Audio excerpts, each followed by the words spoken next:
Keep trusting each other, and every opportunity we get to step on the court, just growing and figuring it out, I feel like at the end of the day, it's players make plays, so. Are you encouraged, frustrated? I mean, you guys have been in a lot of games lately where it's, maybe even tied at halftime or come down. Is that encouraging, frustrating? Because y'all have been right there with a lot of the top teams in the country. Yeah, no, losing is never a good feeling. It's always frustrating, but you got to kind of look forward because the turnaround is really, really fast. I mean, we just played Louisville on Saturday, and now we turn around and play Kansas State at Kansas State tomorrow. So I don't really have too much time to sit there and be mad about what happened or how we played or how the game went. So just got to honestly just keep looking forward. So that's the biggest thing. How high is just the talent in college basketball this year between you've seen guys like Peterson, AJ, McKell on Saturday, and then you have PJ Haggerty tomorrow? Just how difficult is that comp right now? That's fun. I think that's what makes basketball basketball. You always want to go against the best and see what's out there and be able to, I wouldn't say compare, but just God putting you in a situation to show your talents, especially on like the national stage. So, man, it's just a blessing anytime I get to step on the court and play against other people and show them what I got and to get to see what they got. So, Cam, after the loss, going into this game with Kansas State, what has the conversation in the locker room been with Coach? What has he been saying to you guys? We right there. We really are right there.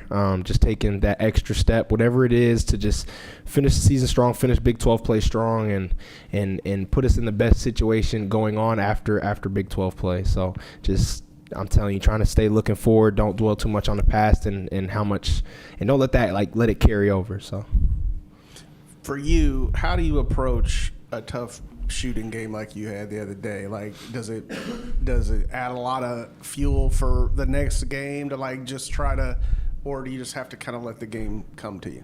Man, basketball is basketball. There's days where it feels like the basket is this big, and then there's some days where it feels like the ball just won't go in. So I think it was just one of those games for me, and can't really look too much into how I shot the ball or be result driven. I think that I just got to take a step back, and when I got home, just evaluate what I was doing to miss those shots and what I can fix and change to shoot the ball better. So can't be stuck on it. Of course, it's frustrating, but it's basketball. It's going to happen. There's going to be days where it's going in. You feel like you can't miss, and then there's days it just won't go in at all. So it's okay.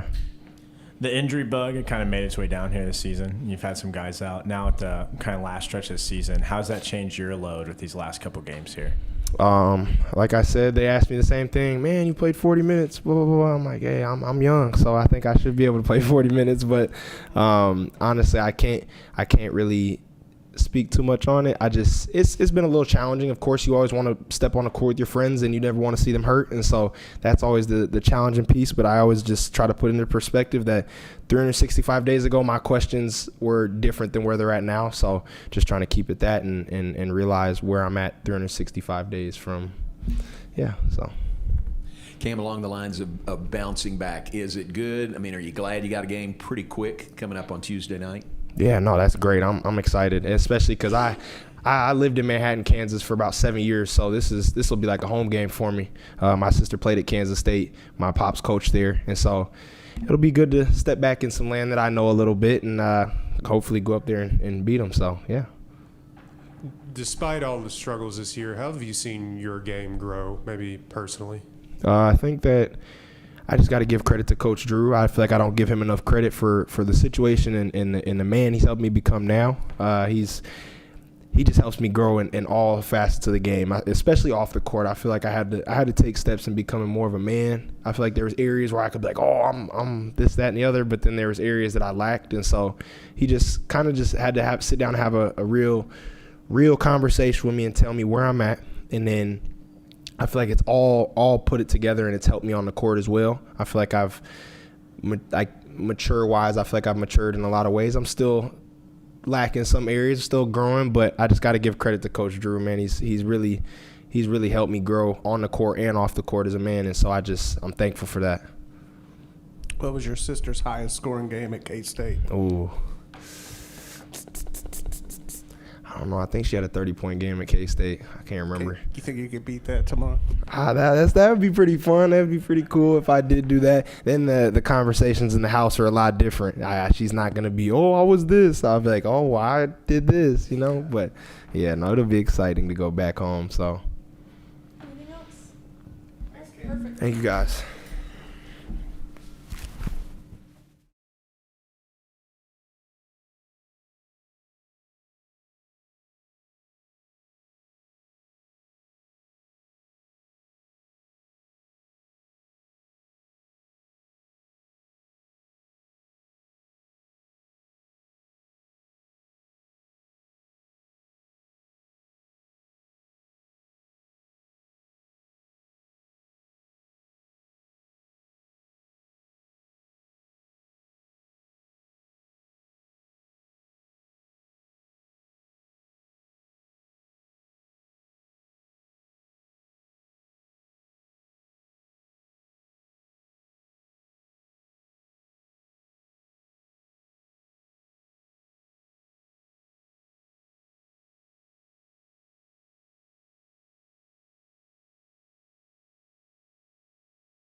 Had a chance to talk to him, reach out to him. Yeah, I talked with him last night, talked again this morning, and I think anybody can relate when family, friends go through tough times. I mean, you feel for them, and Coach Tang, 19 years, won a championship here together, and family for life, and praying for him and his family, and they have a lot of Baylor people up there, and I know that's his concern, and which just shows what kind of man he is, worried about others. So obviously the one bright spot of going to K-State right now is I'll get to see him tonight and give him a hug. So that's one thing.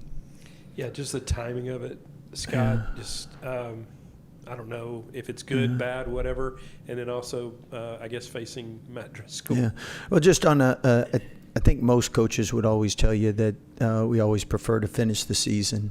And so anytime any coach gets replaced during the year, most coaches would tell you that we prefer to finish the year, finish what we start. That's what we preach to our guys, finish what you start. Going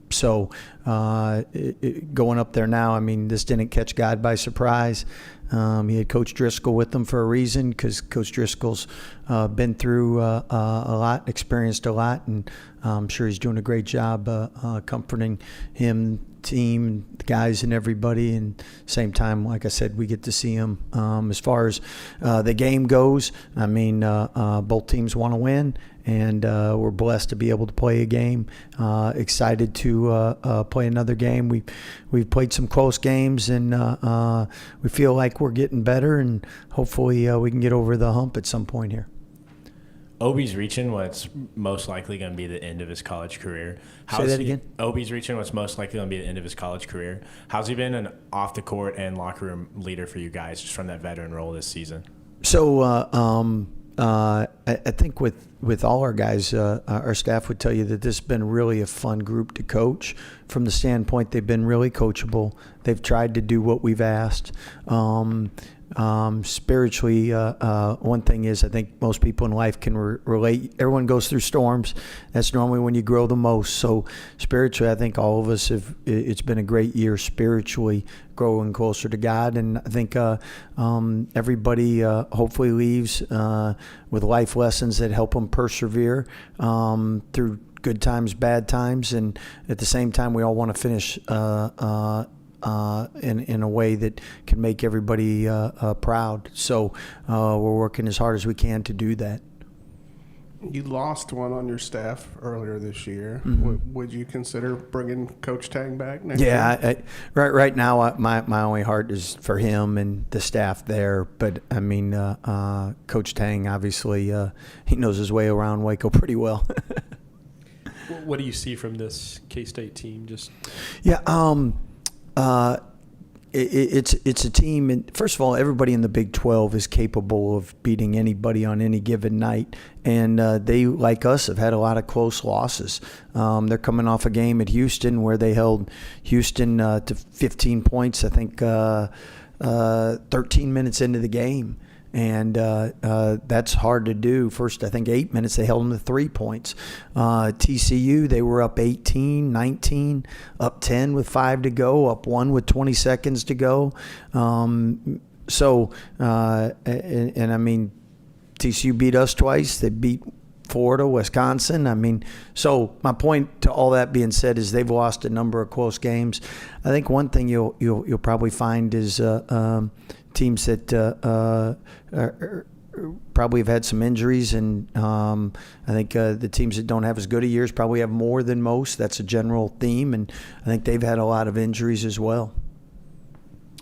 This might not be the reunion that we thought it would be a couple of days ago, but still pretty good reunion with all your guys that are up there. Yeah, I mean, so proud of everyone that's been a part of building Baylor basketball, and when they're done playing professionally, to have a chance to get in the profession, you're really excited for them and grateful that Coach Tang gave a number of them opportunities.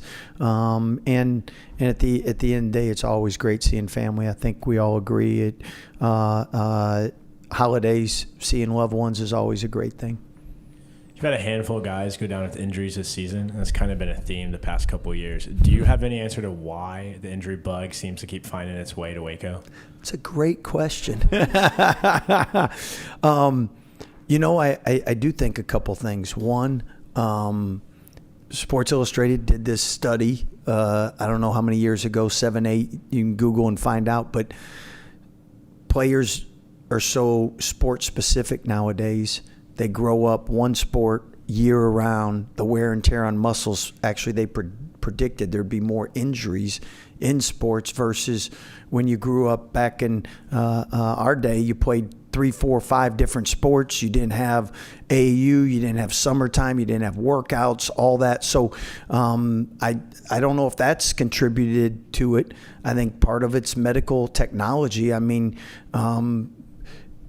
I'm sure if they put any of us under everything, you'd find something wrong with us, And then after that, I think as far as some of it, you can equate what 1 year, first 17 years we had 1 ACL, and now we've had like 5 straight. But I mean, Michael Perez just gets here in the first week, so it's not like we wore him down. It wasn't like he tears it in the first week.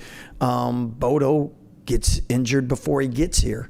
So like those are 2 of them. Now JJ gets a stress fracture, and he's tried to come back, and looks like he won't be able to return this year, but not by a lack of effort. And that's one that happened on our watch. Dan went down, and that can happen at any given time. But I think what's tough with coaches is when you have season-ending injuries and when you have multiple season-ending injuries, and things are different with NIL and the portal. Teams aren't as deep as they once were, and you get a couple injuries that does really affect you. Coach, Doug McNamee penned an open letter about a fan-first era being ushered into Baylor. Were you privy to any of those conversations? What does that mean to you? Well, I know one thing about Doug. I've always loved I love game management, and meaning I've always loved the hype, the entertainment, and I know Doug's really a big proponent in that and loves that as well. And I think to me, going to venues and when people come to the Foster, for them to experience something that, we want them to see a great team and a win, but regardless what happens on the court, you want that environment to be something that every kid's like, we got to go to this game, we got to go to that game, or they leave and it's an experience. And I think it's hard with all the competition out there nowadays. I mean, a lot of different events people can go see, a lot of different things, different sports. I mean, look at Olympics. Back in the day, we could name all the sports. Now you got all sport. I like it. When did they invent this one? So, I mean, it's like just you're in constant competition. When they come to the Foster, regardless what happens in the game, we want that experience to be something that they, like, I got to get back to the next game. And I think Doug's passionate about that. And I think in the next couple of years, people will see that. Dan averages, 10, 6.5, 2 assists, a steal a game. How hard has it been not having him in there to kind of do a lot of those little things? And then do you expect him back at all this season? Yep. So Dan has been working hard, and full confidence he'll be back. The exact date I can't tell you, but Dan's always shared with me he always comes back sooner than people think, and with my experience so far, he has. So with us, it's really important to have any additional player allows players to get a breath. And you look at our last couple losses, teams have gone on a run, and some of that is fatigue. And we've tried to space out our timeouts. We've tried to actually do things to prevent times when we think guys would get tired. So that's the fun thing of coaching. You're always going to constantly, you lose, okay, what can we do to win? And you're going to change it. But everybody always wants extra bullets in the gun, extra weapons. You never know when you go to the bench if someone gives you a lift that night, because everybody's not going to be on every night.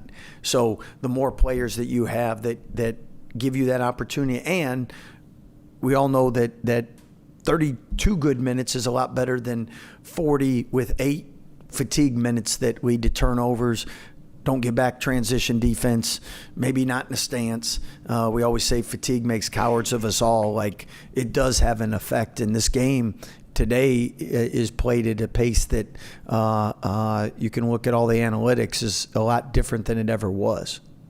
And maybe that's another thing they brought up with injuries, just the pace in which the game is played and the physicality. I mean, nowadays, there's strength coaches when babies are 2 years old in the crib, So, Coach, on Saturday, I asked Isaac, but I wasn't able to ask you. Obviously, when he's fired up, it makes such a difference on the court. Can you talk about his role in this team? You said Isaac, right? Yeah. Yeah, I think Isaac has been somebody that has been a blessing to work with. Extremely coachable, really hard worker. And when people work hard, they get better. When they're coachable, hopefully they get better. And if not, then at least we know what to tell them something different. And physically, athletically, he matches up well in the Big 12, but his ability to get to the rim, get to the paint, is something that this team has needed. And as he's continued to develop, it's definitely helped us, and proud of the work that he's put in, and glad that he's been able to benefit from that. He's an outstanding young man. All right. Thank you, Coach. Good questions, guys.